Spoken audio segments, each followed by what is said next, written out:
asalaamaaleykum mbokk yi déglu dal leen ak jàmm kuréel bu bees tàq mu tudd FIT daal dinañu koy taxawal fii ci biir réew mi FIT moom mooy Front pour l'inclusivité et la transparence de l'élection présidentielle du 25 février 2024 kuréel boobu la ko tax a jóg autolikaay bii di Sud Quotidien mi ngi ñuy xamal ne moom mooy ne dañoo bëgg daal ci wàllu élection bi nga xam ne moom la ñu dëgmal mu daal di jaar yoon du am benn candidat bu ñuy tere mu nekk candidat maanaam daal du am benn ndëgg sërëx goo xam ne dañu koy tegal ñii nga xam ne tey jii ñoom ñoo bëgg a nekk candidat mu am ci lu tolloog fanweer ak juróom yoo xam ne kon bokk nañu ci kuréel bu bees tàq boobu kii di docteur Cheikh Tidiane Dièye te mu yore kàddu kuréel googu di woo képp koo xam ne nag tey ji bëgg nga ñu daal di dooleel démocratie fii ci biir réew mi mu daal di ñëw bokk ci wàllu kuréel googu loolu moom moo tax tamit ba am na ab plan d'action boo xam ne daal dinañu ko fiy teg ngir rek fexe ba ñépp xam nag lan moo tax a jóg seen kuréel googu ñu gis nag ne FIT dina fi taxawal nag ay pool d'experts yoo xam ne seen xam-xam dafa màcc kon ci wàllu élection ngir ñu gën a saytu lépp lu jublu ci wàllu processus électoral bi ak tamit bind benn recours collectif jébbal ko cour suprême ngir ñu daal di dakkal nomination wu ñi nga xam ne ñoom ñoo bokk ci biir Sénat wante it dinañu amal ay daje ci biir réew mi ak tamit ca bitim réew kon nañu jàpp ak autolikaay bii di Sud Quotidien ne kuréel bii nga xam ne kon moom mooy FIT moom de dafa fas yéene nag jàmmarloo ak njiitu réewum Sénégal di Macky Sall Vox Populi di ñëwaat ci fanweer ak juróomi candidat yoo xam ne bokk nañu ci kuréel bii di FIT te ñoom ñëpp lu ñu bëgg nag moom mooy di xàccandoo di dóorandoo jëmale ko ci njiitu réew mi looloo colikaay bii di Tribune daal di fësal ci biir colikaay bii di Sud Quotidien ñoom ña ngay ñëwaat ci ay kàddu yi nga xam ne kii di Lamine Bara Gueye daal dina koy fësal jëmale ko nag ci ki nga xam ne moom mooy candidat di Amadou Ba ndaxte kii nga xam ne de moom mooy Lamine Bara Gueye te mu nekkoon ganub émission bii di objection fii ci biir rajo Sud FM moom daal dinay gis ne bëri na ñoo xam ne ay kàngam la ñu nekk ci biir coalition Benno Bokk Yaakaar ñooñ de yëngatuwu ñu def ñu lenn nag ngir jàppale kii nga xam ne de moom mooy Amadou Ba te loolu nag suñu maytuwulee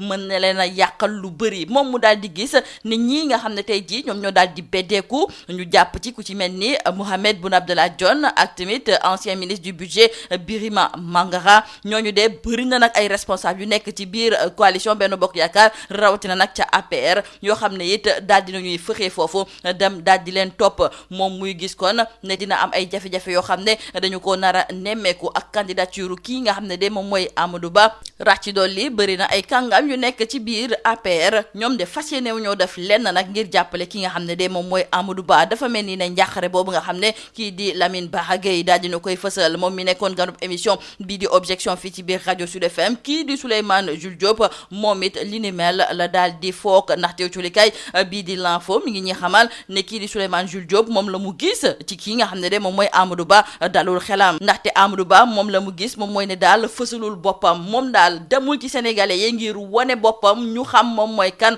xam nag fu mu nekk ni ban tànk lay taxawee ci wàllu élection yi nga xam ne moom la ñu dëgmal loolu moom moo tax ba ci biir culikaay bii di l'info moom muy soññ ki nga xam ne nag moom mooy Amadou Ba ne mu yëngal yaramam na dem nag ci sénégalais yi waxtaan ak moom na waxtaan ak ñoom ngir dalal seeni xel dafa mel ni kon ne bu ñu sukkandikoo ci culikaay bii di réew mi quotidien kii di Souleymane Jules Diop moom de ab défaite la gis ne Amadou Ba moom lay indi ci wàllu élection yi nga xam ne moom la ñu dëgmal keneen a ngi nii tamit kii di Amadou Ba dalul xelam muy Abdoulaye Bibi Baldé moom mi nga xam ne kon moom moo jiite woon poste culikaay bii di L'As mi ngi ñuy xamal ne moom ni mu gisee nii nda Amadou Ba di doxalee daal dara dalu ci xelam ci biir culikaay bii di Point Actu suñu naataango yi di ñëwaat tamit ci kàddu yi nga xam ne Souleymane Jules Diop daal dina koy fësal wante bu ñu sukkandikoo ci ay kàddu Maodo Malick Mbaye fu mu nekk ni daal li war moom mooy ñu daal di amalaat beneen dialogue boo xam ne ñëpp ciy bokk ngir ñu daal di waxtaanee lépp loo xam ne moom moo soxal askanu réewum Sénégal Maodo Malick Mbaye mi nga xam ne moom moo jiite groupe d'initiative pour une médiation à l'africaine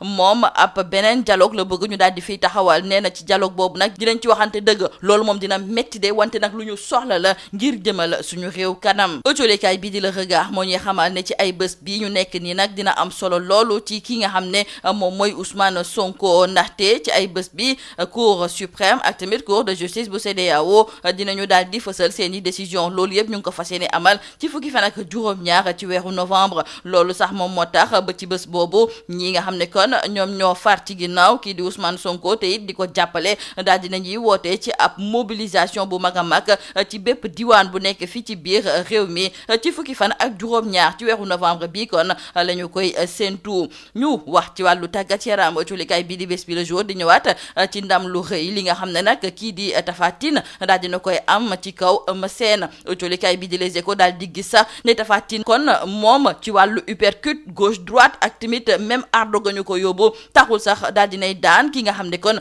moom mooy Eumeu Sène culikaay bii di sunu lamb di ci yokk di xamle ne combat bi yàggul sax ndaxte ci diirub ñetti simili rek la ki nga xam ne kon moom mooy Tapha Tine daal di daan ki nga xam ne kon moom mooy Eumeu Sène jeexale ko ak culikaay bii di enquête ma ngay ñëwaat ci ab gaal goo xam ne dafa feesoon dell ki taskatu xibaar yoo xam ne dañoo bëggoon a dem nag amal ay visite ci yenn ci ay bërëb gaal googu dafa waroon dem nag ci biir géej ngir won ñi nga xam ne ñoom ñooy taskatu xibaar yi yenn ci ay bërëb yoo xam ne dañu fay natte ak tamit zone de pêche protégée bu Hann waroon tamit dem ci benn gaal gu mag ga fa nekk wante culikaay bii di enquête mi ngi ñuy xamal ne gaal googu de dafa këppu journaliste yëpp daal di daanu ci géej gi culikaay bii di enquête di ñu nettali njàqare bi nga xam ne kon moom la taskatu xibaar yi daj ndaxte ñoom ñëpp foogoon nañu nag ne dañuy dee culikaay bii di enquête du ñu xamal ne wante sa mujjantal ga daal lu weesu seen caméra yeeg enregistreur yeeg portable yi nga xam ne moom moo des ci géej gi ñoom ñëpp daal dinañuy dellu si waat wante tiitaange gu métti la ñu àndal ci bés boobu lii moo nekkoon ba dulkat yi li gën a fës si biir culikaay yi ñu leen di ñaanal njeextilu bés ak jàmm. Mesdames et messieurs, bonjour. Le FIT, le Front pour l'inclusivité et la transparence de l'élection présidentielle a été porté sur les fonds baptismaux samedi dernier. Ces 35 membres, nous disent nos confrères du journal Sud Quotidien, tous candidats à la candidature à l'élection présidentielle de février 2024, entendent unir leurs forces dans le but d'assurer et de garantir une élection transparente, sincère, régulière, démocratique et inclusive. Et de ce fait, le docteur Cheikh Tidiane Dièye, porte-parole du FIT, appelle les forces politiques résolument déterminées à restaurer la démocratie sénégalaise malmenée par le régime de Macky Sall, à unir tous les candidats hors toute exclusion illégale et de protéger la transparence, la sincérité et la régularité de l'élection présidentielle du 25 février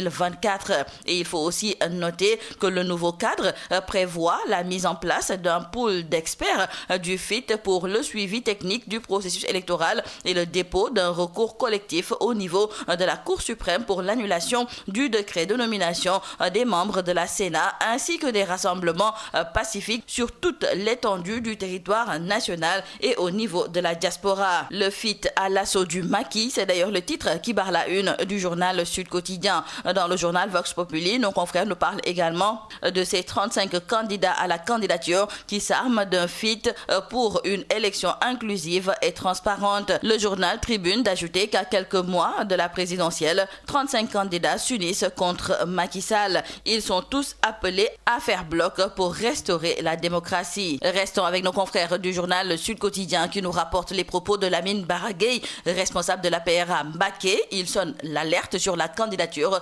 de Amadou Ba. Lamine Bara Gueye, qui était l'invité de l'émission Objection de la radio Sud FM, est monté au créneau pour alerter sur la persistance du malaise provoqué par le choix d'Amadou Ba comme candidat de la majorité. Et face à Bayo Marguey, le responsable de la convergence des cadres républicains est allé plus loin en annonçant le départ de beaucoup de responsables de leur parti pour rejoindre d'anciens camarades qui ont déclaré leur candidature, comme l'ancien premier ministre Mohamed Boun Abdallah Dionne et l'ancien ministre du budget Birima Mangara. Poursuivant son propos, Lamine Bara Gueye a justifié les départs de leurs camarades frustrés par des insuffisances dans le management politique de la coalition, aussi bien au niveau national qu'au niveau de son département de Mbacké. Et il pointe aussi du doigt la faible utilisation du levier politique de l'Alliance pour la République par l'actuel Premier ministre candidat de la majorité Amadou Ba dans le cadre de la vulgarisation de sa candidature. Donc retenons pour Lamine Bara Gueye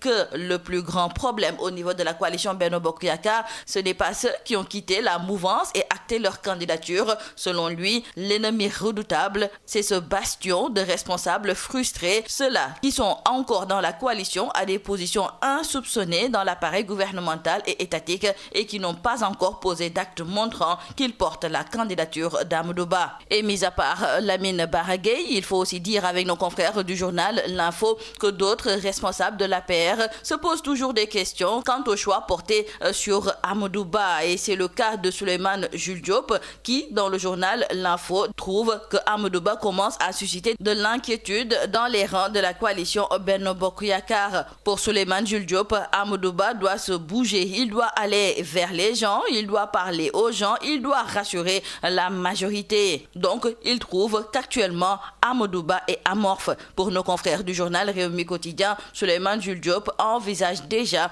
une défaite de la coalition Benno Bokk Yakaar. Les craintes de Souleymane Jules Diop sont aussi partagées par l'ancien directeur général de la Poste, Abdoulaye Bibi Baldé, qui déclare dans le quotidien L'As que Amadou Ba ne rassure pas. Et dans le journal Point Actu, d'autres responsables de l'APR et aussi de la coalition Benno Bokk Yakaar se signalent et montrent aussi leurs inquiétudes. Et c'est pourquoi dans le journal Point Actu, Maodo Malick Mbaye, le président du groupe d'initiative pour une médiation à l'africaine, plaide pour un dialogue direct. Cet allié du chef de l'État Macky Sall a lancé un message à l'endroit de tous les acteurs politiques pour se donner une chance d'un ultime dialogue pour se dire des vérités amères mais définitivement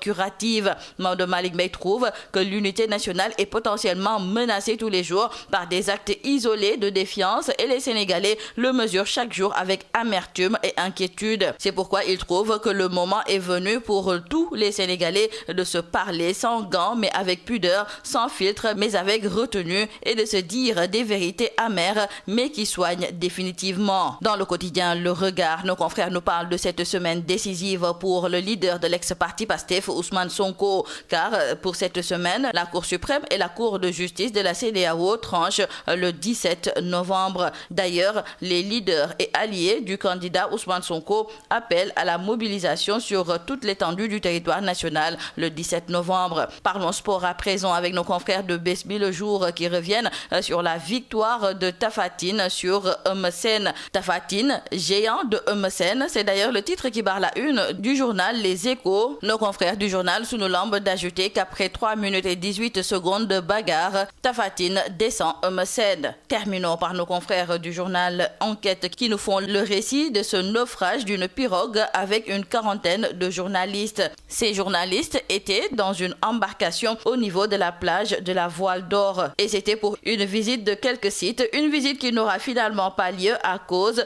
de ce chavirement. À l'instant de quelques minutes, ces journalistes ont pensé trouver la mort. La petite embarcation était en surcharge, mais il y a eu plus de peur que de mal. C'est tout à vos journaux et très bonne lecture.